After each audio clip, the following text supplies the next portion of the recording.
fighting. Freedom is not America's gift to the world. Take the word of a madman. Composed by a rich culture, delicious food, and beautiful La Tusa music, Honduras was definitely one of the places in Latin America that tourists would have loved to go to. The country was delightful, and it gave explorers a sense of adventure that it was hard to ignore. The saddest thing about what I'm saying is that I have mentioned the word "was" a couple of times, and that is because, as beautiful as Honduras is, it's one of those places that you may never want to live in. Quality of life varies in Honduras. Some places are more dangerous than others. But today, we are going to be focusing on the nest of violence, a city that was declared to be the capital of murder. I'm talking about San Pedro Sula. Founded in 1536 under the name of San Pedro de Puerto Caballos by Spanish conquistador Pedro Alvarado, San Pedro Sula is located on the west of the Sula Valley, and it's considered to be the second biggest city in Honduras after the capital, Tegucigalpa. Despite the size of the city, San Pedro Sula had a very slow growth in population. It was reported in 2013 that the census population of the city was 719,063. In 2016, it was reported that the Sula Valley had a census population of 1,980,459. But the Sula Valley is composed by different towns and cities, San Pedro Sula being one of them. Many people have asked themselves throughout the years, why did Honduras change the way it did? And why was San Pedro Sula considered to be the murder capital of the world? But little do they know that nature started this change for the country.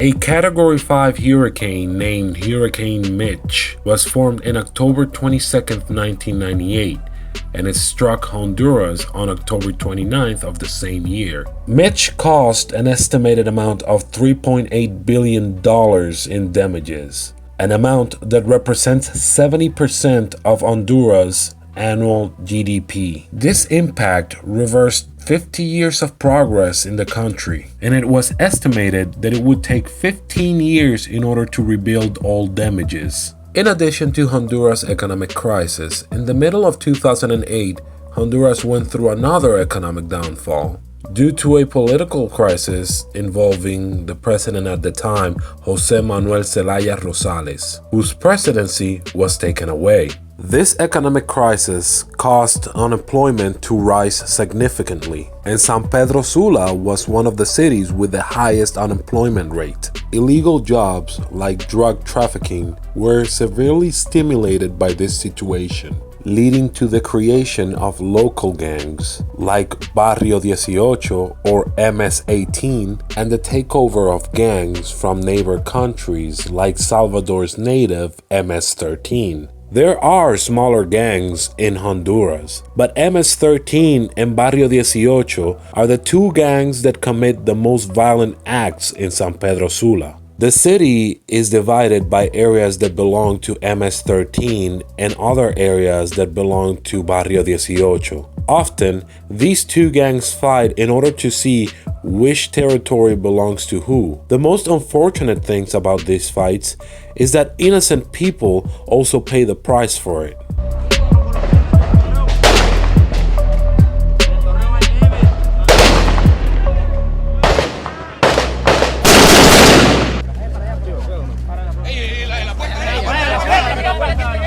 War between gangs and police never result on anything positive in a country, and 2013 proved that to Honduras, when San Pedro Sula became officially the murder capital of the world. Crime skyrocketed, and there were daily homicides of 26 to 30 people, and that was almost 200 homicides per 100 residents. These rates surpassed the rates of the most dangerous areas in Mexico and other countries. And like previously stated, most of them were related to gang activity. Honduras and San Pedro Sula's situation is very unfortunate.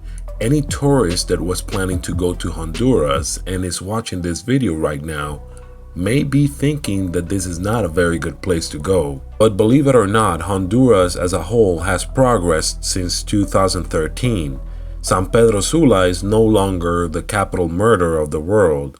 I understand that doesn't say much, but it's progress nonetheless. And there's still a lot of opportunities in order to make Honduras flourish to the way it was back then, which is why I want to tell my Honduras brothers and sisters to stand up and fight for what's right. Contribute for everything positive that it's gonna benefit your country and city. Do not let yourself get intimidated by some of these gangs and corruption. Fight for what's right and never give up. As you probably noticed, this is the very first video on a new series that I'm working on called Places You Don't Want to Live In, and I really appreciate for taking your time and actually watching it.